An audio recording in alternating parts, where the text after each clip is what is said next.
있습니다. 나아가는 15분간 1절부터 32절까지. 새벽에 대제사장들이 즉시 장로들과 서기관들 그 모든 경우와 더불어 모인다고 예수를 대답하여 끌고 가서 빌라도에게 넘겨주니 빌라도가 묻되 내가 유대인의 왕이냐 예수께서 대답하여 이르시되 내 말을 묻기가 하시매 대제사장들이 여러 가지를 고발하는지라 빌라도가 또 물어 이르되 아무 대답도 없느냐 그들이 얼마나 많은 것으로 너를 고발하는가 뭐라 하되 예수께서 다시 아무 말씀으로도 대답하지 아니하시니 빌라도가 어렵게 여기더라. 명절이 되면 백성들이 요구하는 대로 죄수한 사람을 모아주는 전례가 있더니 빌라도가 보고 그 빌라도를 살해하고 첩부된 자 중에 바라바라 하는 자가 있는지라 그러니까 나아가서 전례대로 하여 주기를 요구한대 빌라도가 대답하여 이르되 너희는 내가 유대인의 왕은 너희에게 도와주기를 원하느냐 하니 이는 그가 대제사장들이 시기로 예수를 넘겨준 줄 알미러라. 그러나 대제사장들이 무리를 총동하여 오히려 바라바를 모아달라 하게 하니 빌라도가 또 대답하여 이르되 그러면 너희가 유대인의 왕이라 하는 일을 내가 어떻게 하랴. 그들이 다시 소리 지르되 너를 십자가에 못 박게 하소서. 빌라도가 이르되 어찌 있냐 무슨 악한 일을 하였느냐 하니 더욱 소리 지르되 십자가에 못 박게 하소서 하는지라. 빌라도가 무리에게 만족을 주고자 하여 바라바는 모아주고 예수는 채찍질하고 십자가에 못 박히게 넘겨줍니다. 의인들이 예수를 끌고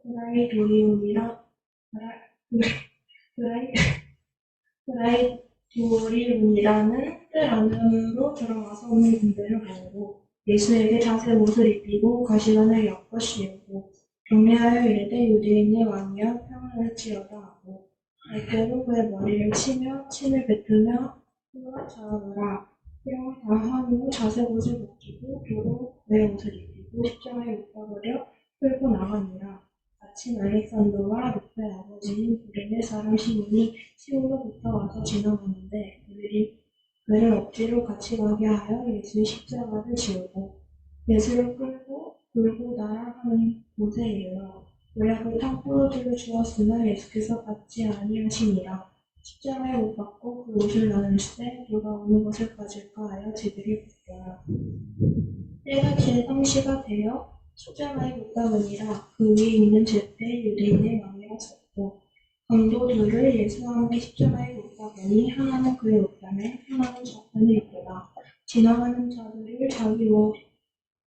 자들은 자기 머리를 흔들며 예수를 모욕하여 이르되 나와 성전을 하고 성을 짓는다는 자여 내가 너를 구원하여 십자가에서 내려오라 하고 그와 같이 대제사장들도 서기관들과 함께 희롱하며 서로 말하되 그가 남은 구원하였으되 자기는 구원할 수 없리라. 이스라엘의 왕 그리스도가 지금 십자가에서 내려와 우리가 보고 믿게 할지어다 하며 함께 십자가에 못 박힌 자들도 예수를 욕하더라.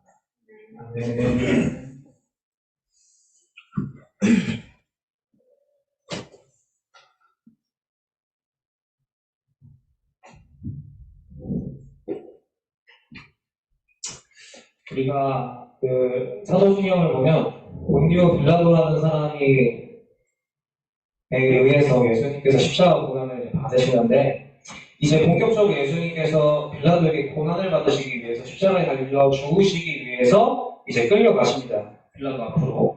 자, 빌라도는 로마 지역에 유대 지역의 총독으로 세워지는 사람이에요. 그러니까 빌라도의 직책이 로마로부터 이제 총독으로 부름받은, 임명받은 사람이라는 거예요. 평소에는 이 사람이 어느 지역에 살았느냐? 가이사랴라는 지역에 살았어요. 여기 이렇게 살다가 지금 이 사람이 지금 어디 있는 거냐면 어디 있을까? 성전으로 왔어. 그러니까 가이사랴라는 곳은 이 예루살렘과는 다른 곳이에요. 그런데 가이사랴에 있다가 지금 유대 절기에 유대인들이 계속 반란을 일으키는 일들이 몇 번 있다 보니까 이제 자기가 성전에 거하면서 이 사람들이 밀란이 이런 즉각 처리하기 위해서 헤롯 성전으로 지금 잠깐 온 거예요. 자, 그런데 빌라도가 예수님을 향해서 너 유대인의 왕이야? 라고 이렇게 물어봅니다. 유대인의 왕이냐라고 물어봐요. 근데 이 유대인의 왕이라는 명칭은요, 로마 사람들도 쓰는 표현이에요. 너 유대인의 왕이야? 라는 이 표현을 그냥 지금 유대인들만 하는 것이 아니라 로마 사람들도 하는 표현인데 너 이 유대인의 왕이라는 표현을 누구한테 쓰느냐면 그 대상은 분봉왕 헤롯이었어요. 헤롯 성전을 지은 그 헤롯을 가리켜서 유대인의 왕이라고 얘기를 했는데 이 유대인의 왕 또한 로마 황제가 임명한 사람이라는 거예요. 자, 그리고 당시 그 사람들에게는 유대인들에게는 유대인의 왕이라는 말과 그리스도라는 말은 동의어예요. 그래서 너 그리스도야? 너 유대인의 왕이야? 라고 하는 말은 즉 자기가 왕이라는 것을 시인하는 거란 말이죠. 근데 이 말에 예수님께서 수긍을 한다라고 하면 그것은 바로 헤롯 대왕한테 반역을 하는 것과 동시에 그 헤롯 대왕을 세운 로마한테도 반역을 저지르는 행위가 된다는 거예요. 그래서 이거를 지적하기 위해서 계속해서 대제사장들과 빌라도가 너 유대인의 왕이야? 라는 말에 수긍하게끔 유도 질문을 지금 하고 있는 중이라는 거예요. 그런데 예수님께서 이에 침묵을 하십니다. 두려워하는 사람이었다면 저 아니에요. 저 그런 말 한 적 없어요. 라고 얘기했거나 했더라도 이런 의미로 했던 거예요. 라고 변명을 했겠죠. 그런데 예수님께서 침묵을 하세요. 자기의 목숨을 위한 변명을 조금도 하지 않으세요. 그리고 이 사람들의 말로 불복시키려고 하시지도 않았어요. 왜냐하면 예수님은 지금 이사야 52장 15절에 나오는 도살장에 끌려가는 어린 양과 같이 침묵하는 어린 양과 같이 나아가시기 위해서 지금 그냥 입을 닫고 계세요. 그랬더니 이 모습을 보고 빌라도가 놀랐다라고 얘기해요. 놀랐다라고 얘기하는 거는 이사야 말씀에 보면 많은 나라들이 놀라게 된다라는 표현이 나오는데 이것은 마치 예수님께서 지금 하시는 모습을 보면서 빌라도가 놀라는 모습이 성취되는 모습을 보여주고 있다는 거예요. 그런 다음에 6절에 죄수 한 사람을 풀어주는 전례가 있다라고 나와요. 근데 여기서 우리가 주목해야 되는 말이 뭐냐면 여러분 바라바라는 사람이 여기서 갑자기 등장을 해요. 바라바라는 사람이. 근데 이 바라바의 이름의 뜻이 뭐냐면 아빠의 아들이거든요. 아빠의 아들. 근데 예수님께서 하나님을 향하여 뭐라고 불렀죠? 네, 아빠라고 불렀단 말이에요. 그러니까 지금 바라바라는 이름의 뜻은 아빠의 아들이라는 소리인데 지금 예수님은 하나님을 향해서 아빠라고 불렀어요. 그러면 같은 두 아빠의 아들을 비교하기 위해서 지금 바라바라는 사람을 성경에서 등대시키는 거예요. 그러니까 그런 사실들을 좀 주목하면서 읽어야 돼요. 예수님이 지금 뭘 하기 위해서 십자가에 달리시는 거예요? 자기를 죽게 해서 많은 사람을 살리기 위해 십자가에 달려 죽으시는 건데 이 바라바라는 사람은 반란을 일으키려다가 다른 사람을 죽게 했어요. 다른 사람을 죽게 해서 지금 심판대 위에 오른 거예요. 그러니까 예수님을 살리기 위해서 올라가고 바라바는 누군가를 죽여서 그 자리에 올라간 거예요. 그리고 두 사람 다 아빠의 아들이라는 이름을 가지고 지금 그 자리에 올라가면서 누가 진짜 메시아인지, 누가 진짜 그리스도인지, 누가 진짜 우리가 따라야 될 사람인지를 보여주고 있다는 겁니다. 자, 그런데 예수님은 이 10절을 보면 빌라도가 이 예수님이 대제사장들이 시기에서 예수님을 넘겨줬다는 것을 알고 있어요. 그래서 빌라도가 굳이 그 수많은 죄수들 중에 풀어줄 사람을 선택한 게 바라바란 예수님이었다는 거예요. 왜냐면 예수님이 죄가 있는지 난 잘 모르겠어. 근데 이 예수가 지금 여기까지 온 거 보니까 너네가 시기해서 그런 거네. 지금 그걸 알고 있었던 거예요. 그래서 굳이 예수님을 골랐고 바라바라는 사람을 골랐어요. 자기 생각에는 바라바랑 예수님을 비교하면 당연히 바라바를 죽이고 예수님을 풀어줄 줄 알았지. 근데 어떻게 됩니까? 사람들이 예수님을 지목해요. 예수님을 죽이라고 얘기를 합니다. 왜 그랬을까요? 11절에 보면 무리를 대제사장들이 충동했다라고 얘기를 해요. 근데 이 무리가 도대체 누구냐? 이 무리가 누굴까요? 그냥 예수님을 따르지 않고 대제사장들과 적대적인 관계가 아닌 사람들. 그냥 수많은 민중들한테 그냥 대제사장들이 지금 충동질을 한 거예요. 예수 죽여라. 예수 죽여야 된다. 그래서 어떻게 됩니까? 그 요구를 받아들여줬어요. 빌라도는 그 요구를 받아주셨다는 거예요. 근데 우리가 여기서 또 알아야 되는 게 뭐냐면 빌라도는 굉장히 정치적인 사람이에요. 우리 군기에다가 이 로마 황제 얼굴이 그려진 군기가 있어요. 그런데 이 빌라도가 자기가 좀 출세하기 위해서 이 가이사랴, 자기가 원래 있던 그 가이사랴에 있던 군기를 가지고 어디다 가져갔는데 성전으로 가져갔어요.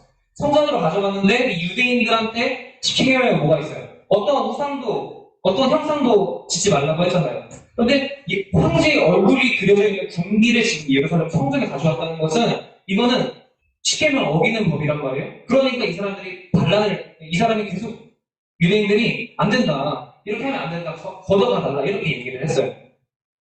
그래서 다시 군계를 가져간 적이 있었고 그 다음에 이 유대인들이 성전에 바치는 돈을 고르반이라고 하는데 이 고르반을 빌라도가 사용하려고 하다가 또 유대인들이 반항하니까 그새 칼을 들어가지고 이 사람들을 쳐서 죽이는 일도 있었어요. 그러니까 빌라도가 자기의 어떤 목적을 위해서는 무력도 행사할 수 있는 그런 정치적인 사람이었는데 지금 이 빌라도가 이 요구를 들어준 이유가 뭐냐면 예전에 한번 성전에다가 그 도금한 방패를 그 황제를 잘 보이고 싶어 성전에 뒀더니 이 유대인들이 이 빌라도한테 말해봐서 안 먹힌다는 걸 알고 황제한테 다이렉트로 요청을 했어요. 이거 좀 걷어가라. 그렇게 하니까 황제가 그 말을 듣고 빌라도를 꾸짖었어요. 너 이거 다시 걷어가라. 왜 분란을 만드냐. 이렇게 하면서 걷어가니까 빌라도가 쫄아서 그 다시 방패를 가져갔단 말이에요. 근데 지금 이 유대 절기에 예수님을 끌고 왔어요. 사람들이 지금 예수님 죽여달라고 하고 있어요. 그런데 여기서 만약에 빌라도가 안 돼! 라고 해버리면 어떻게 돼요? 다시 또 반란이 일어나게 될 거고 그러면 자기가 지금 황제한테 한 번 지켰는데 두 번 지키게 되면 신임을 잃어버릴까봐 지금 두려워서 사람들을 두려워해서 자기가 책임지기 싫어서 그래 예수 마음대로 해라 이렇게 하고 넘겨주는 상황이라는 거예요. 이런 상황 속에서 우리가 지금 예수님의 십자가 고난이 어떻게 흘러가고 있는지를 봐야 합니다. 그런데 이마저도 예수님은 뭘 보여주고 싶으셨냐면 예수님의 죽음이 뭐예요? 예수님의 죽음으로 인해서 많은 사람을 살리기 위한 것이 예수님의 십자가잖아요. 그런데 바라바라는 사람 한 사람도 어떻게 돼요? 바라바라는 사람 한 사람도 예수님이 잡히심으로 인해서 바라바는 자유를 얻게 돼요. 이 바라바 사건이 굳이 십자가 사건 전에 나온 이유가 뭐냐면 예수님의 죽음으로 인해서 누군가가 새 생명을 얻고 누군가 자유를 얻는 것이 어떤 것인지를 전주곡과 같이 보여주기 위한 사건이 바라바 사건이라는 거예요. 그래서 우리가 이걸 보고 단순히 예수님이 절망적으로 가고 있구나 이게 아니라 예수님을 통해서 바라바가 무엇을 얻는지도 봐야 된다는 거예요. 사랑하는 여러분, 하나님은요 인간의 악마저도 선으로 바꿔줄 수 있는 그런 분이에요. 그래서 우리가 흘러가는 상황만 본다면 굉장히 절망적일 수 있죠. 우리가 준비하는 것만 보면 잘 안 되는 것처럼 보이고 내가 공부하는 양만 보면 원하는 대로 성적을 얻을 수 없을 것만 같고 내가 어떤 것들을 기대하는 것만큼 돌아오지 않는다고 생각이 들 수도 있지만 우리는 그때마다 하나님의 일하심을 신뢰해야 해요. 내가 원하는 것들을 말한다고 해서 그것이 그대로 돌아오지 않는 세상을 살고 있어요, 우리는. 그런데 내가 일한 것 이상으로 일하시는 하나님의 그 선하심을 우리가 신뢰해야 하는 것이 여기 있다는 거예요. 역설적으로 우리가 봤을 때는 세상에서 실패하는 일이 일어나는 것처럼 보이지만 하나님의 일하심은 계속해서 선하게 인도되어져 가고 있다는 거예요. 자, 이제 빌라도가 우리의 요구에도 15절에 바라바는 놓아주고 예수님은 십자가에 못 박히게 넘겨줍니다. 넘겨줬다는 거예요. 근데 이제 군인들이 예수님한테 옷을 입는 색깔이 뭐죠? 자색 옷이란 말이에요. 이 자색 옷이 뭘까요? 뭘 의미할까요? 이 자색은 왕이 입는 옷이에요. 왕이 입는 옷의 색깔이 자색 옷이에요. 그래서 자색 옷을 입혀줍니다. 그리고 가시관을 씌우는데 이 가시관도 왕의 왕관을 가리키는 거예요. 그리고 유대인의 왕이여 평안할지어다 이 말은 뭐냐면 유대인의 왕이여 만세라는 말이에요. 황제폐하 만세라고 하는 가이사 황제를 향한 황제폐하 만세 이 모든 것들이 패러디라는 거예요. 자색 옷을 입힌 것도 가시관을 씌운 것도 유대인의 왕이여 평안할지어다라고 말한 것도 다 지금 조롱하기 위해서 지금 이 사람들이 패러디하는 거예요. 마가복음 10장 34절을 보면 예수님께서 예언하셨어요. 이방인이 조롱할 것이라. 이방인이 조롱할 것이라는 예언이 지금 이 자색옷과 가시관과 평안할지어다라는 말 속에 성취되었다는 거예요. 근데 그때 우리가 중요하게 봐야 되는 건 뭐냐면 그때 예수님 옆에 누가 있었냐. 그때 예수님 옆에 누가 있었어요? 아무도 없었단 말이에요. 아무도. 예수님 옆에 아무도 없었어요. 그래서 이 11절에 시몬이 등장을 해요. 예수님의 십자가가 강제로 시몬이라는 사람한테 넘겨져요. 십자가를 보면 여러분, 예수님이 십자가를 지고 골고다 언덕에 오르신다고 하죠. 근데 그때 그 십자가는 어떤 모양일 것 같아요? 진짜 요 십자가, 이 십자가를 짊어지고 올라가셨을 것 같아요?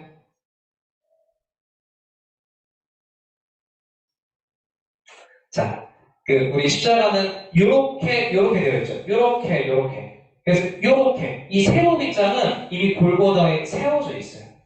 그럼 예수님 뭐만 들고 가요? 가로 빗장만 가져가요. 가로 빗장. 가로 빗장이 뭐예요? 요거. 내가 팔을 걸 수 있는 그 정도. 근데 그래서 이 죄수는 가로 빗장을 짊어지고 세로 빗장이 있는 언덕까지 이렇게 올라가야 되는데 예수님의 몸 상태가 지금 이거를 감당할 수 있는 수준이 아니어서 어떻게 돼요? 지금 유대인 시몬에게 맡겨진다라는 거예요. 근데 원래대로라면 이 십자가는 누구한테 맡겨졌어야 됐어요? 원래대로라면 예수님 곁에 따르고 있어야 할 제자들이 그 짐을 짊어졌어야겠죠. 근데 지금 제자들은 한 명도 없었기 때문에 누가 대신 짊어져요? 뜬금없이 시몬이라는 사람이 이거를 짊어지고 간다는 거예요. 뜬금없이. 그래서 지나가는 행위 시몬이 억지로 그 일을 합니다. 네, 여러분. 비록 그 당시에는 시몬이 이걸 억지로 짊어진 거예요. 내가 원해서 짊어진 게 아니라 억지로 짊어졌어요. 그런데 그 사람에게는 뜻밖의 사전 복음이었다는 거예요. 그러니까 우리가 21절을 보면요. 알렉산더와 루포의 아버지라고 하잖아요. 그러니까 이게 무슨 말이냐면 마가복음은 마가복음 공동체에 쓰여진 책이거든요. 그러니까 만약에 신앙교회 사람들한테 쓰여진 책이라는 거예요. 신앙교회 사람들한테 너네 이제 예수님을 따르는 길이 어떤 길인지 알려줄게 하면서 쓰여진 책이 마가복음이라는 거예요. 그러면 바꿔 말하면 약간 신앙복음 같은 거겠죠. 그런 책이에요. 그런데 만약에 이 알렉산더와 루포의 아버지라 이렇게 되어 있다는 것은 선아와 선우의 아버지 음영식이 이 말이에요. 이거 무슨 말인지 알겠어요? 영식이가 이걸 들고 왔다 이렇게 지금 표현을 하고 있는 거예요. 그런데 여러분 이게 어떤 말이냐면 그 당시에는 시몬이라는 사람이 갑자기 등장한 사람이었지만 마가복음이 쓰여질 그 당시에는 이미 음영식 집사님이 이 교회에서 한 공동체의 일원으로 이미 잘 알려진 사람이었다는 거예요. 그러니까 이때가 이 사람 예수님 믿기 시작한 시점이었다는 것을 얘기해 주는 거예요. 그러면서 이 사람한테 이 당시에는 뜻밖의 복음이었지만 그 뒤로 지금은 너네가 읽고 있는 이 시대에는 이 당시에는 이 사람들이 지금 한 공동체를 이루고 예수님 믿고 있는 공동체였다는 것을 알려주고 있다는 거죠. 자, 그래서 이런 표현을 사용하면서 그리고 골고다라는 곳을 향하는데 이 골고다라는 곳은 여러분 오해하면 안 되는 게 특정 어느 장소가 있을 것이라고 생각하면 안 돼요. 골고다라는 곳은 그냥 십자가 처형이 이루어지는 사람이 많은 곳이에요. 그냥 사람이 많은 곳에서 수치심을 당할 만한 곳에서 이루어진 것이 십자가 처형이라는 겁니다. 그 마가복음을 우리가 읽어보면 예수님께서 모략을 탄 포도주를 마시지 않으세요. 모략을 탄 포도주가 뭘까요? 약간 마취제 같은 거예요. 이거 마시면 좀 덜 아픈 거지. 근데 예수님께서 이 모략을 탄 포도주를 마시지 않겠다고 해요. 그 이유가 뭐냐면 하나님이 주시는 잔을 있는 그대로 마시겠다고 고백하셨기 때문에. 그래서 있는 그대로 마시고 두 번째는 우리 지지난주에 살펴봤죠? 하나님 나라는 새 것을 마시기 전까지는 내가 다시는 포도나무에서 나는 것을 마시지 않겠다. 이 말씀을 성취하시기 위해서 거부하신 거예요. 자, 그래서 이제 24절을 보면요. 자, 아까 전도사님이 십자가는 가로 빗장과 세로 빗장이 있다고 얘기했죠. 자, 24절을 보면 예수님께서 십자가에 뭐 박았다고 하는데 또 25절에 또 뭐 박았다고 얘기를 해요. 자, 24절은 시몬이 대신 가지고 온 가로 빗장에다가 예수님의 손을 못 박은 거예요. 24절은. 그리고 25절은 뭐냐면 이 가로 빗장을 이렇게 된 상태에서 세로 빗장에다가 이렇게 연결을 한 거예요. 이렇게 연결을 하고 나서 예수님의 발목을 십자가에 못 박았다라는 표현이에요. 자, 여러분, 그 십자가의 형벌은 제국의 반역한 자의 최후를 의미하는 거거든요. 우리가 계속해서 복음이 뭐라고 얘기했어요? 복음은 하나님이 통치하신답니다. 하나님이 통치하신다. 그렇다면 로마의 복음은 뭐예요? 로마가 통치한다예요. 로마 황제가 통치한다거든요. 로마한테 좋은 소식이 뭐겠어요? 우리나라 황제가 평정했다. 우리나라 황제가 흥황하고 있다. 이게 로마의 복음이란 말이에요. 그런데 만약에 십자가 형벌을 졌다는 소리는 뭐냐면 그 황제의 다스림 안에서 이 예수는 죽었다라는 걸 표현한 거고요. 그리고 유대인의 입장에서는 나무에 달린 것은 하나님의 저주를 받은 것이니까 너는 하나님의 저주를 받은 사람이야. 그러니까 결국은 예수님이 십자가 한 거는요, 육체적 고통과 종교적 정죄를 한꺼번에 받는 그러한 심판이었다는 거예요. 로마 아래에서 너는 십자가에 달려 죽었어 라고 딱 얘기하는 것이 십자가 형벌의 의미라는 거예요. 그러나 우리가 또 기억해야 되는 것은 예수님의 죽으심은요, 단순히 그냥 죽음이 아니라 속량물이라고 하죠. 그러니까 내가 대신 죽는 거예요. 나를 위한 죽음이 아니라 너희들을 위한 죽음이었다라는 거예요. 자, 25절을 보면요, 제3시가 나와요. 제3시. 자, 유대 시각으로 보면 이 제3시가 몇 시냐면 아침 9시부터 12시. 아침 9시부터 12시. 자, 겟세마네에서 잡히신 지 하루도 지나지 않아서 지금 예수님은 어디 가신 거예요? 십자가에 달려 죽으신 거예요. 하루도 안 지났어요. 하루도 안 지났어요. 자, 나중에 보면은 3시에 십자가에 달리세요. 그리고 6시에 어둠이 임해요. 그리고 9시에 죽으십니다. 26절을 보면 죄표명이 있는데 이 죄표명이 뭐라고 적혀있냐면 유대인의 왕이라고 적혀있어요. 근데 이 유대인의 왕의 동의어가 뭐라고 했어요? 그리스도라고 했잖아요. 근데 이 그리스도라는 표현을 누가 고백했어요? 베드로가 고백했어요. 주는 그리스도시요 살아계신 하나님의 아들이십니다라는 그 고백을 베드로가 했는데 그 고백대로 지금 유대인의 왕이라는 죄표명이 달려서 지금 예수님이 달리셨다라는 거예요. 그리고 예수님 좌우에 누가 있어요? 두 강도가 있어요. 두 강도가 있는데 여러분 이거 뭐가 떠올라야 되냐면 10장 37절이 떠올라야 돼요. 이게 뭐냐면 세베대의 두 아들 야고보와 요한이 뭐라고 요구했어요? 예수님한테? 당신 양옆에 우리를 앉혀주세요 했잖아요. 그러면 원래 양옆에 누가 있어야 돼요? 야고보와 요한이 있어야겠죠. 근데 누가 있어요? 갑자기 두 강도가 등장합니다. 여러분 십자가 영광의 자리에 그들 자리는 없었다는 거예요. 말씀을 맺도록 하겠습니다. 29절부터 보면 많은 사람들이 머리를 흔들어요. 여러분 머리를 언제 흔들어요? 조롱할 때. 한심하다고 생각할 때 머리를 흔들어요. 이건 아니지 하면서 머리를 흔들어요. 근데 이 머리를 흔드는 대상이 누구예요? 예수님이에요. 예수님을 조롱하고 있는 거예요. 그러면서 뭐라고 얘기해요? 십자가에 내려와. 비아냥거립니다. 어떻게 비아냥거려요? 내려오면 믿을게 라고 이렇게 비아냥거리고 있어요. 그런데 여러분 이사야 6장 9절 한번 펴봅시다. 이사야 6장 9절 성경을 펴서 이사야 6장 9절 구약에 있어요. 4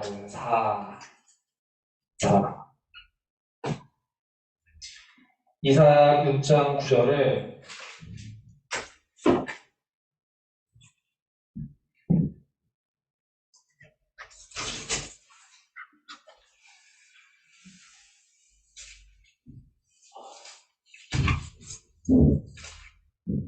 지혜가 읽어주세요.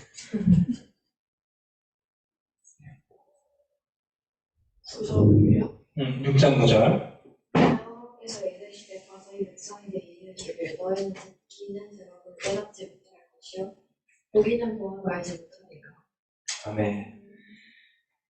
여러분 십자가에서 내려오는 것을 보고 그들을 믿겠다고 얘기를 하지만 여러분 하나님 나라에 속하지 않는 사람은 보아도 볼 수 없어요. 하나님 나라의 비밀은요 하나님께서 주셔야지만 깨달을 수 있어요. 엊그제 상경회를 할 때 전도사님이 듣기로는 선우가 아니 뭐 이거 봐도 왜 못 믿지? 나 이런 말을 들었던 것 같아 라고 할 때 봐도 못 믿는다니까요 여러분. 일어나도 무슨 일인지 몰라요. 이게 하나님이 일하시는 건지 이게 뭐 마술인지 이게 그냥 일어나는 그냥 기적 같은 일인 건지 몰라요. 분간을 못해요. 근데 하나님이 눈을 뜨게 해주신 이것이 기도의 응답이고 이게 하나님의 일하심이고 이게 하나님의 예언의 성취라는 것을 알 수 있다는 거예요. 근데 그 비밀은 누구만이 알아요? 하나님 나라에 속한 사람, 하나님의 통치를 받는 사람, 복음을 믿는 사람만이 이 비밀을 알 수 있다는 거예요. 여러분, 로마의 다스림 속에 있는 사람은 하나님 나라의 비밀을 알지 못하지만 하나님 나라의 통치를 받고 있는 복음을 믿는 사람은 하나님의 일하심이 보이고 들리고 믿어진다는 거예요. 이것들은 제자들한테도 해당해요. 제자들이 뭘 봤어요? 오병이어 사건도 봤고 무리를 걷는 사건도 봤고 자기 장모가 일어나는 사건도 봤는데 어떻게 했어요? 마치 못 본 사람처럼 도망갔단 말이에요. 제자들도. 왜요? 양옆에 봤잖아요. 양옆에 누가 있어요? 강도가 있어요. 십자가를 누가 져요? 지나가는 행인이 졌단 말이에요. 믿음은요, 표적을 생기게 하는 선행 조건이 아니라, 죄송해요, 선행 조건이에요. 표적을 보고 생기는 것이 아니에요. 믿음은, 야, 이게 아니라니까요. 이거 보고 십자가에 달렸네, 오케이 하고 믿음이 생기는 게 아니에요. 믿음을 통해서 표적이 의미가 생기는 거예요. 우리 전도사님이 저번에 얘기했는데, 모세가 노뱀을 딱 들고 있으면서, 야, 이거 보면 살 거야 라고 얘기했어요. 근데 많은 사람들이 노뱀 안 쳐다보고 막 도망가려고 하다가 죽었단 말이에요. 근데 노뱀을 쳐다본 사람은 살았어요. 노뱀한테 힘이 있어서? 그렇지 않다. 하나님 말씀대로 하나님께 속한 사람, 하나님이 하실 것을 믿는 사람들은 쳐다봤기 때문에 그 믿음 때문에 하나님께서 그것을 구하신 거지 그 행위로 구원한 게 아니라고요. 구약이니까 행위로 구원받았겠지 이게 아니에요. 믿음으로 구원받는 거예요. 마찬가지로 여기도 우리가 보고 나서 믿는 것이 아니라 믿었기 때문에 볼 수 있다는 것을 기억하셔야 합니다. 누가복음 23장 42절을 보면 이 강도 중 한 사람이 자신의 잘못을 뉘우쳐요. 처음에 두 사람 다 예수님을 조롱했어요. 근데 누가복음에서는 이 한 사람이 잘못을 뉘우치고 회개를 했어요. 저는 이걸 보다가 희준이 기억할지 모르겠지만 우리 사등에 나눔할 때 희준이 이 부분을 가지고 나눔을 한 적이 있어요. 그러면서 잘 기억을 해야 되겠다 라고 나눔을 했는데 한번 자신이 한번 살펴봐요. 거기다 뭐라고 적어놨는지. 자기를 기억해달라고 고백을 했어요. 자기를 기억해달라고. 이 강도가 저 죄인이에요. 저 잘못했어요. 그랬더니 뭐라고 합니까? 예수님께서 너 나와 함께 오늘 낙원에 들어갈 거야. 이렇게 얘기를 했어요. 사랑하는 청년부 여러분, 믿음은요 순서가 있습니다. 첫 번째, 하나님의 책망을 듣는 거. 하나님의 책망을 듣는 거. 하나님의 책망을 어떻게 들어요? 말씀을 통해서. 말씀을 통해서 듣는 거예요, 여러분. 여러분이 가만히 있으면 절대 여러분한테 책망할 사람이 아무도 없어요. 비아냥은 거리겠죠. 여러분 정죄는 하겠죠. 여러분 십자가에 달리기는 하겠죠. 그런데 아무도 회개할 수 있는 책망을 줄 사람은 없어요, 이 세상에서. 오직 누가 할 수 있어요? 하나님만이 하실 수 있다고. 하나님의 말씀만이 여러분을 들리게 할 수 있어요. 이 들은 다음에 뭘 해요? 강도처럼 회개해요. 잘못했다고 뉘우치고 도와달라고 기도해요. 그게 회개예요. 그리고 나서 뭐를 해요? 내가 기도하는 대상이 저 십자가에 달려 죽으시는 그리스도라는 믿음을 가지고 기도를 한다고요. 그러니까 믿음의 대상이 바뀌어요. 그동안은 빌라도한테 잘 보이면 해결할 수 있겠지, 제사장한테 잘하면 해결받을 수 있겠지 했는데 다 바뀌고 나의 기도의 대상이, 믿음의 대상이 저 십자가에 달리신 그리스도라는 사실을 믿게 된다는 거예요. 근데 그 믿음을 누가 줘요? 하나님이 주신다고. 그러니까 시작부터 끝까지 다 하나님이 하시는 거예요. 하나님이 여러분의 귀를 들리게 해주시고, 그 다음에 우리가 회개하게 만들고, 그 다음에 우리가 기도하던 대상, 우리가 의지하는 대상, 우리가 바라보는 대상을 예수님으로 바꿔주세요. 그런 다음에 무슨 일이 일어나요? 그런 다음에 낙원에 들어가는 거예요. 하나님의 능력은요, 여러분이 믿은 다음에 볼 수 있는 거예요. 믿은 다음에. 그래서 순서는 하나님의 책망, 그리고 나서 회개, 그리고 나서 믿음이에요. 믿음과 회개는 같이 일어나는 거예요. 그게 회심이에요. 하나님이 여러분을 책망했어요. 여러분한테 돌아가라고 중생을 일으키신 거예요. 그럴 때 어떻게 돼요? 우리 안에서는 그거에 대한 반응으로 회개가 일어나고, 그리고 동시에 예수님을 향한 믿음이 생겨요. 이게 바로 인간의 회심이에요. 돌아서는 거예요. 여러분 생각을 해봐요. 이 강도가 예수님에 대해서 뭐를 알아요, 도대체? 아무것도 몰라요. 근데 이 사람이 도대체 무슨 믿음을 가졌어요? 하나님이 열어주신 것밖에 없어요. 내 옆에 달려있는 나랑 같은 신세인 저 예수가 아니라 저 사람은 정말 그리스도라는 믿음을 하나님께서 주셨기 때문에 이 사람이 그 즉시 회심을 했다는 거예요. 물론 이 사람의 믿음과 베드로의 믿음과 아브라함의 믿음은 다를 수 있지만 구원의 능력은 누구한테 달려있다고요? 하나님한테 달려있다. 왕이신 하나님의 다스림 속에 하나님이 넣으시겠다는데 우리가 도대체 뭘 판단할 수가 있겠어요? 그래서 이 사람이 믿고 기도했더니 도와달라고, 기억해달라고 기도했더니 무슨 일이 일어났어요? 너 오늘 내 낙원에 나와 함께 들어갈 거야 라는 약속을 주셨잖아요. 그게 구원이라는 거예요. 자, 그래서 이것이 하나님의 능력이라는 겁니다. 여러분이 하나님의 능력을 경험하고 싶으면요, 믿음이 생겨야 돼요. 근데 믿음이 생기려면 먼저 하나님이 들리게 해주셔야 돼요. 그래서 우리가 보기는 보아도 오늘 제목 보기는 보아도 우리는 볼 수 없다. 그래서 뭐가 필요하다? 보게 해달라는 기도가 필요해요. 근데 그 기도의 대상이 누구예요? 예수님. 예수님은 어떤 분이에요? 나를 위해 대신 죽기까지 하신 분이에요. 근데 보게 해달라는 기도가 예수님이 안 들어주실까요? 그러지 않으시다라는 거예요. 여러분, 그래서 하나님의 능력은요, 그리스도를 믿는 믿음을 통해서만 역사합니다. 여러분이 뭔가를 경험하고 싶어요? 여러분이 믿음이 생기고 싶고, 여러분이 구원받고 싶고, 여러분이 찬양 선교를 잘 다니고 싶습니까? 그러면 딱 하나밖에 없어요. 그리스도를 믿는 믿음으로 하나님께 기도하세요. 그러면 하나님이 그 기도를 통해서, 그 믿음을 통해서 역사하실 거예요. 그래서 여러분 이따가 성경 헌신 예배를 드려도, 그리고 앞으로의 삶을 살아갈 때에도 수능을 위해서 기도하고 우리가 군복무를 하더라도 우리가 해야 되는 건 딱 뭐냐면 그리스도를 믿는 믿음으로 하나님께 기도하는 것 말고는 아무 소망이 없다라는 거예요. 그래서 우리 이 시간 한 가지만 딱 기도하고 오늘 예배를 마칠 건데, 뭐라고 기도할 거냐면 첫 번째, 한 가지만 기도한다고 했죠? 순서의 첫 번째, 우리에게 믿음을 달라고 기도해요. 믿음을 달라고 기도하세요. 그리고 그 믿음을 가지고 기도하게 해달라고 하세요. 믿음을 안 주시면 기도 안 해요. 그리고 믿음을 주시고 그 믿음으로 우리가 기도할 때 뭘 받느냐? 하나님의 능력을 경험할 수 있어요. 그러니까 첫 번째, 믿음을 달라고. 그리고 그 믿음을 가지고 기도하게 해달라고. 그 믿음을 가지고 기도할 때 하나님 능력을 경험하게 해달라고. 이 순서를 여러분 기억하시면서 그냥 기도하지 마시고, 그냥 중얼중얼 하지 마시고, 뭐라고 기도해야 됩니까? 믿음을 달라고. 그리고 그 믿음으로 기도하게 해달라고. 그리고 그 믿음을 가지고 기도할 때 하나님의 능력을 경험하게 해달라고. 자, 다시 기도하도록 하겠습니다. 기도하겠습니다. 하나님, 내가 당신을 믿기를 원합니다. 주님, 믿을 수 있는 믿음을 우리에게 허락해 주세요. 내가 정말 그 믿음을 가지기를 원합니다. 내가 그 구원받을 수 있는 믿음을 내가 가지기를 원합니다. 주님, 그 믿음은 하나님만이 주실 수 있는 믿음이니까 주님, 믿음을 달라고 기도합니다. 주님, 이제 그 믿음을 주실 줄 믿으니까 이제 그 믿음을 가지고 주님 기도합니다. 내게 능력 주시고 내게 믿음 주신 하나님께 내가 기도합니다. 주님, 하나님의 능력을 경험하게 해주세요.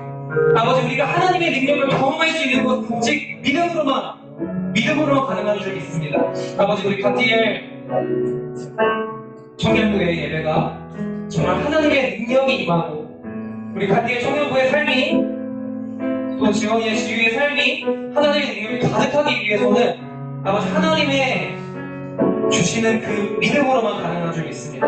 아버지, 우리에게 믿음을 허락해 주시고 그 믿음으로 기도하게 하시고 그 믿음으로 말미암아 하나님의 능력을 경험하는 우리 가티엘 될 수 있도록 주님 역사해 주시고 함께하여 주옵소서. 십자가를 바라볼 때 우리에게 그런 믿음이 생기기를 원합니다. 하나님의 선하게 역사해 주시고 보기는 보아도 보지 못하는 자들이 아니라 볼 수 있는 능력을 우리에게 허락하여 주시옵소서.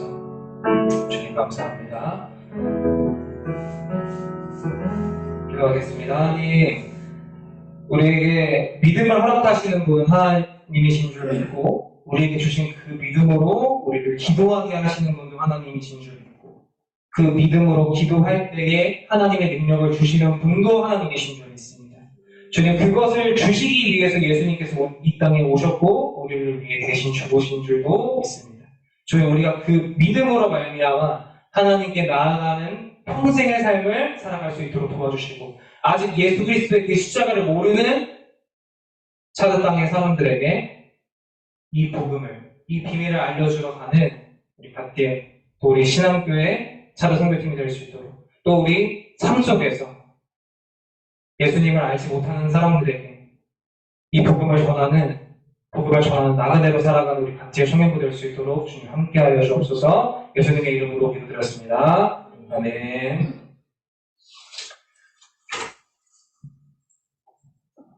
우리 다 무엇과도 주님과 함께 찬양하도록 하겠습니다.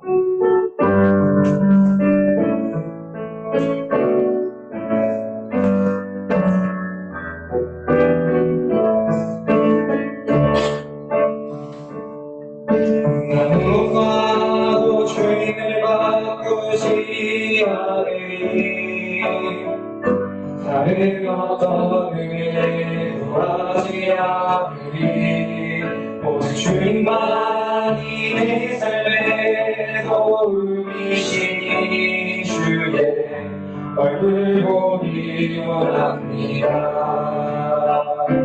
주님 사랑해요. 온 마음과 정성 다해 하나님의 진실한 친구 되길 원합니다. 네, 박상식 편이 나오셔서 읽어드리겠습니다. 하나님 감사합니다. 십자가의 피로 우리를 구원해 주신 네 감사합니다. 오늘 또 이렇게 우리가 예배드릴 수 있도록 하신 것 감사합니다. 우리가 들어도 듣지 못하는 자들이 아니라 우리가 듣고 올바로 깨닫고 또 주님을 올바로 바라보고 또 우리가 주님을 볼 수 있도록 하나님께서 함께해 주셨기를 원합니다. 오늘 우리 부족한 우리들의 삶에서 여러 가지 잘못했던 것들, 또 잘못 생각했던 것들 하나님께 내놓고 우리가 살아갈 때 정말 주님의 뜻에 맞게 살아갈 수 있는 우리가 될 수 있도록 하나님 함께 해주시옵소서. 오늘 예배를 받으시고 오늘 찬양과 우리 예배, 우리 헌금 주님께서 영광 받아주셨기를 원합니다. 이거 주님께 부탁하고 예수님의 이름으로 기도했습니다. 아멘.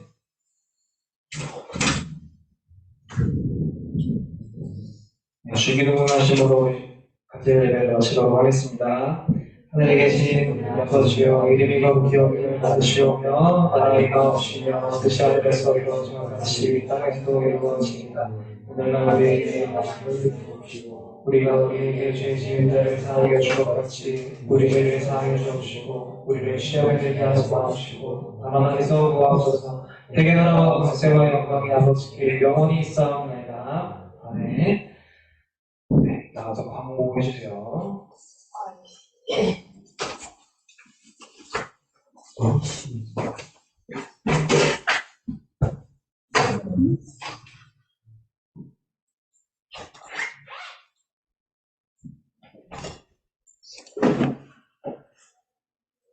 평양부 예배에 오신 여러분을 주님의 이름으로 환영합니다. 와. 옆에 보고 인사하려고요. 환영합니다.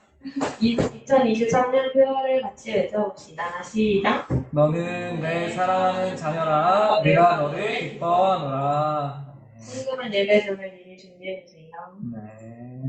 화요 기도 모임 이번 주 인도자는 김재현 전도사님입니다. 그는 기도회 이번 주 금요일 10시에 5층에서 있습니다. 많이 참석해주세요. 2부 순서는 선교 한신 예배를 개최하도록 하겠습니다. 네. 인지 우리 11월 19일 날은 온갖 추수감사 주일인데 온 가족 예배로 대체를 해요. 그래가지고 이때 11시 예배로 청년부 청소년부 예배를 같이 드립니다. 근데 청소년부는 예배 전 찬양 인도를 할 거고 청년부는 헌금성을 특성으로 할 거예요. 그래서 우리 오늘은 청년부 모임이 없고 끝나자마자 잠깐 우리 특성 뭐 할지 뭐 정하고 그렇게 마치고 다음 주에 곡 연습하고 그렇게 하도록 하겠습니다. 사진 찍고 마치도록 할게요.